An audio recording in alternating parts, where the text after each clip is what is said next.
পায়খানার খাদ্য, ইন্টারন্যাশনাল পায়খানার খাদ্য। দুনিয়াতে অন্য কোনো খাবার মানুষ পায়খানা বেশি জীবনেও খাইছে এর কোনো প্রমাণকেও দিতে পারবেন না। পানি পিপাসায় মরিয়ে গেল, বদনা ভরা পানি, পরিষ্কার টিউবওয়েলের পানি নিয়ে গেছে, বদনাও পরিষ্কার, দোয়া বদনা, তারপরেও একদম পানি জীবনে কেউ খাই না পায়খানার মধ্যে বেশি খাইছি কোনোদিন? হ্যাঁ, বিড়ি এমন এক খাবার, ও দড়াই না নিয়ে গেলে কিলিয়ারি হয় না। পায়খানার মধ্যে বসে বিড়ি খায় জমে, তাই বুঝতে পায়খানা খাস তো বিড়ি না খায় পায়খানা খাস, গরম গরম পায়খানা ওইটা খাস, তাতে গুণা কম হবে।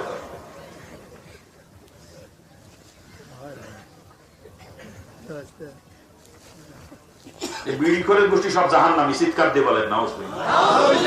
জোরে করেন নাউজুবিল্লাহ। বাপের ঘরের কথা রাসূলের হাদিস বলবো, হাদিস বলবো। আপনারা কিডা কড়া বিড়ি খান, কিডা কড়া বিড়ি খান আপনারা। আমার থেকে বেশি বিড়ি খাওয়া মানুষ আমার সামনে করতে একটাও করে না। একটা আগুন আর একটা ধরাতাম, একটা আগুন দিয়ে আর একটা, এত বিড়ি সিগারেট আমি খেতাম। আর কম দামি করে সিগারেট জীবনেও মহিদিনী, নিয়মিত ব্যঞ্জন খেতাম। কম দামি সিগারেট কোনোদিন খাই নাই। টাকার তো অভাব ছিল, আমার বাপ তো ধনী মানুষ, আমার বাপ শিল্পপতি, কোটি কোটি টাকার মালিক আমার বাপ। আর তারপরেও সবথেকে বড় কথা, নেতা ছিলাম তো, জানেন আপনারা সে খবর? ওই শামীম ওসমানের থেকে বড় নেতা ছিলাম আমি। শামীম ওসমানের থেকে বড় নেতা ছিলাম আমি। এই যে বক্তৃতা দিয়ে গেলে দাঁড়াই হয়েছে শামীম ওসমান, ওর থেকে বড় নেতা ছিলাম আমি। ছাত্রলীগের জেলা সেক্রেটারি ছিলাম, কলেজের বিপি ছিলাম। আমার নাম শুনি মানুষ কাইপি উঠতো, বয়তে খালি নাম শুনলে। যদি খালি শুনি যে রানা মাস্তান আসতেছে, আমার ডাক নাম ছিল রানা, মানুষ আমার রানা মাস্তান কে চিনতো। তাহলে যদি শুনিছে রানা মাস্তান আসতেছে, কি না কোন দিক সরে দাঁড়াবে, রাস্তাতে দিশা পাইতো না, এমনি রাস্তা পরিষ্কার হয়ে যেত এমনি। আরে থানার মধ্যে যে দারোগার কলার ধরে টানি উঠিয়ে বাবাদের সাল মানিস, দারোগা ঘুরি ঘুরে গেছে ঘুষ খাই, ঘুষ খাওয়ার অপরাধে। কিন্তু আমার কিছু করার ক্ষমতা ছিল না। যদি বলতাম যে মন্ত্রীকেও ঢুকতে দেবো না এলাকায়, মন্ত্রী বাপের সাধ্য ছিল না ঢুকে আমাকে টপকাইয়া, ও 5 গাড়ি আর্মি নিয়ে গেলেও পারবে না। এত বড় বাহিনী ছিল আমার, 5 গাড়ি আর্মি তাদের সামনে কিছু না। কোনটা সাবেন, এলএমসি, স্টেনগান, AK-47, যা সাবেন তাই দিতে পারতাম। তাই 2 পকেটে 2টো পিস্তল নিয়ে ঘুরতাম সব সময়। 8-10 জন বডিগার্ড আমার সাথে থাকতাম, 8-10 জন বডিগার্ড। এখন আর কোনো বডিগার্ড লাগে না, বুঝছি বডির কোনো মূল্য নাই, মূল্য যা রুহুর। বডির কোনো মূল্য নাই। যদি বডিগার্ড লাগে না, এখন রুহু গার্ড নিয়েছিল, রুহু গার্ড, এখন আর বডিগার্ড লাগে না। আল্লাহ পাক 2 কাঁধে 2 জন বসাই দিয়েছে, রুহু গার্ড ওই নিয়ে এখন চলে। সিগারেট কিনেও খাওয়া লাগতো না। বাস স্ট্যান্ডে যে দাঁড়াইছি, বাসের কন্ট্রাক্টর যেই দেখছে আমারে, 1 প্যাকেট সিগারেট হাতের মধ্যে দিয়ে, ভাই ভালো আছেন। বাসের কাউন্টারে যে বইছি, গাড়ির মালিক যদি দেখছে সিগারেট 3-4 প্যাকেট আমি হাতের মধ্যে দিতেছে, 3-4 প্যাকেট, বুঝলেন না? আমার ট্যাক্স না দিয়ে চলা কষ্ট ছিল, তো কষ্ট ছিল চলা। জম্মের খাওয়া খেতাম সিগারেট, জম্মের খাওয়া। তখন ছিলাম হিন্দু, তখন ছিলাম হিন্দু। আর হিন্দু অবস্থায় কোরআন হাদিস পড়তাম। পড়তে পড়তে মুসলমান হয়ে যাব এরকম মনে মনে সিদ্ধান্ত হয়ে গেছে। কলেজ হোস্টেলে থাকতাম তো, একদিন দুপুরবেলা খানা খাবে, সিগারেট টানছি একটা, তো চিন্তা করলাম তো ঘুমায়, কাজ কাম নাই, খালি খালি হাও ঘুরি বেড়ায় ধাপি তো ঘুমায়। শুইছি বিছানায়, শুয়ে গড়াগড়ি করতেছি, ঘুম আর আসে না। ঘুম যখন আসে না, ফাও সময় নষ্ট করবো না, শুই বই পড়ি। টেবিলের উপরে ছিল বই, টান দিয়ে পড়তে শুরু করেছি, এটা ইসলামিক বই আর কি। ওই দিন ওই হাদিসটা আমার সামনে আসছে। রাসূল বলেন, যারা নিয়মিত নিসক করবে তাদের 70টা উপকার হবে। কয়টা? 70টা উপকার হবে। আর সব থেকে বড় উপকার, মওতের সময় তাদের কালিমা নসিব হবে, ঈমানদার অবস্থায় তারা দুনিয়া থেকে বিদায় নিবে। আর পক্ষান্তরে যারা ধূমপান করবে তাদের 70টা ক্ষতি হবে। 70টা ক্ষতির মধ্যে সব থেকে বড় ক্ষতি হচ্ছে মওতের সময় তাদের কালিমা নসিব হবে না, বেঈমান অবস্থায় মারা যাবে।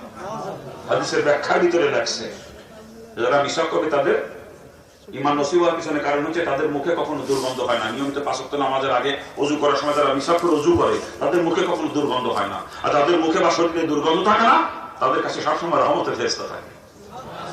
আর রহমতের ফেরেশতা তার কাছে থাকে, শয়তান তাকে কখনো ধোঁকা দিয়ে ঈমান হারা করতে পারবে না, সে ঈমান নিয়ে দুনিয়া থেকে চলে যাবে। আর পক্ষান্তরে যারা ধূমপান করে, তাদের শরীরে এবং মুখে দুর্গন্ধ থাকার কারণে তাদের কাছে কখনো রহমতের ফেরেশতা আসে না, তাদের কাছে কখনো রহমতের ফেরেশতা আসে না। আর যার কাছে রহমতের ফেরেশতা থাকে না, শয়তান তাকে ধোঁকা দিয়ে বেঈমান বানাবেই, কোনো সন্দেহ নাই। সেই ইমান নিয়ে মরতে পারবে না, বেঈমান অবস্থায় মারা যাবে। ওই হাদিসটা যখন পড়লাম তখন কিন্তু আমি হিন্দু, মুসলমান হইনি, মুসলমান হব মনে মনে সিদ্ধান্ত হয়েছে। হাদিসটা পড়ার পরে বইটা বন্ধ করে চিন্তা করতে লাগলাম, আমি তো মুসলমান হবো চিন্তা করতেছি, বিড়ি খাই জন্মের খাওয়া, তা মুসলমান হইতে আমার লাভ হবে বলে মনে হয় না। বেঈমান অবস্থায় তো মরা লাগবে, বিড়ি খাই যে পরিমাণে আমি, আমার তো মরার সময় কালে মানুষই হবে না। বই বন্ধ করে চিন্তা করতে করতে আল্লাহ কি ঢাল ছিল দিলের ভিতরে ওই দিন জানি না, আমার পকেটে তখন 18টা সিগারেট, এক প্যাকেট থেকে 2 খাইছি মাত্র, 18টা পকেটে। ওই প্যাকেট ধরে পকেট থেকে বের করে মুড়া দিয়ে ছিঁড়িয়ে সিগারেট গুলো সব জানাতে ফেলা দিলাম, দিয়ে হিন্দু অবস্থায় তওবা করছি, আর কোনোদিন বিড়ি সিগারেট হাতে নিবি। হিন্দু অবস্থায় তওবা করছি, যেদিন জানতে পারছি বিড়ি খাওয়া অপরাধে বেঈমান অবস্থায় মারা লাগবে, মারা যাওয়া লাগবে, আর কোনোদিন আমি বিড়ি সিগারেট মুখে দিই নাই, ওই দিন থেকেই তওবা করছি। আমি হিন্দু হয়ে ইমান নিয়ে মরার আশায় তওবা করে ফেলছি, কিন্তু মুসলমানের বাচ্চারা জন্মের খাওয়া খায় বিড়িয়ে। এই মুসলমান তোকে বাপ দিকে ধরে করছি, বাপ দিকে ধরিয়ে তওবা পারবি, একখানা গোষ্ঠী যদি ইমান নিয়ে মরতে চাস তওবা কর। বিড়ি খাওয়া বাদ দিয়ে পান খা, পানের সাথে জর্দা খা, তামাক খা, সাদা পাতা খা, নিষেধ নাই। এটা মোবা লাগছে কিতাবে, মোবা লাগছে। বিড়ি খাওয়াও মোবা লাগছে কিতাবে, জায়েজ মোবা। বিড়ি প্যাকেট খাবি, প্যাকেট কার্টুন ধরে কিনে নিয়ে আসবি, ভাতের সাথে ভর্তা ভাই খাবি, দুধ দিয়ে খাবি, শরবত বানাই খাবি, কিন্তু আগুন দ্বারা ধুমো টানতে পারবি না, ধূমপান শরীয়তে নিষেধ। আগুন দ্বারা ধুমো টানতে পারবি না, ওইটা নিষেধ। বিড়ি খাওয়া নিষেধ না, জমের খাওয়া খাবি, বিড়ি প্যাকেট সাবাই খাবি, কোনো অসুবিধা নেই, কিন্তু আগুন দ্বারা খাতে পারবি না। এ বিয়া কেন গোষ্ঠী বুঝিস না, একজন হিন্দু মরে গেলে তার মুখে আগুন দেয়, হিন্দু মরে গেলে তার মুখে আগুন দেয়। তুই মুসলমানের বাচ্চা বাইচে থাকতে নিজে মুখে নিজে আগুন দেওয়া বদমাইশ কোথাকার, তুই জাহান্নামে যাবি না, যাবে কিনা? তুই যাবি না, যাবে কিনা জাহান্নামে?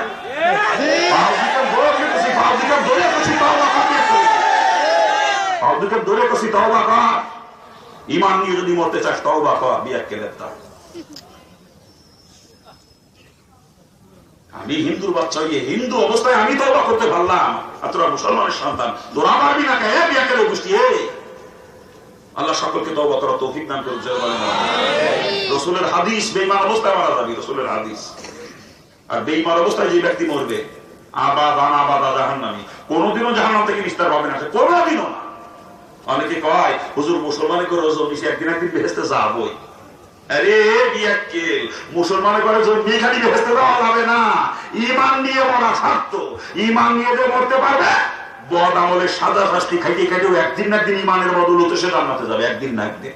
আর যেটা বেঈমান অবস্থায় মরবে ওটা আবাদা জাহান্নামী, ও কোনোদিনও জান্নাতে যাবে না, কোনোদিনও না। পাও দুইখান ধরে করে যাচ্ছি, পাও দুইখান ধরি, ইমান নিয়ে যদি মরতে চাস তওবা কর। আল্লাহ পাক সকলকে তওবা করার তৌফিক দান করুন। খারাপ লাগতেছে যে কথা বলতেছিলাম, বিড়ি খাতি কলজে মতো পুড়িয়ে কালা হয়ে গেছে, ও পাশ দিয়ে আপনার বন্ধ ঠেলায় পাঠার মতো গোমরা বন্ধ করে গা দিয়ে জিজ্ঞেস করি তোর নাম কি? আমার নাম আতরানি। নামের সাইজ দেখছে না, বন্ধু খেলা কাছে যাওয়ার নাম হচ্ছে আতরানি। আর একজন বসলে উঠতে পারে না, তিনজন ধরে উঠে দিয়ে লাগে, জিজ্ঞেস করি তোর নাম কি রে? আমার নাম হিম্মত আলী।